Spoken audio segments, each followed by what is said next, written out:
Başta yok. Geçe başı. Çakırın biri gitti. İkincini açtırmışam.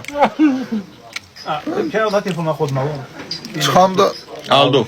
saraydan çıkanda gördüm klon gelir. Klon. Andolsun Allah'a klonun bir burnu var. Şagmanı Porsche'nin okşuyor. Dedim ha buraca görünme. Buraca görünme. Klon aldı. Klon geldi durdu kabamda dedi sen ele varım klon. Hiç ne diyeyim. Ben de kabağımdan ele yerim, hiç Greçkan'ı ele yerim. Geldi. Akran geldi dedi ne olur? Dedim ben günah mende oldu. Ben içkiliyim, ben sataştım. O günah mende oldu. Dedi yaxşı kurtardım.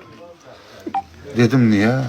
Dedi o 400 kilo ağırlık kaldırır. Sen o seyre bir günah var. Sen travmatolojiye göre.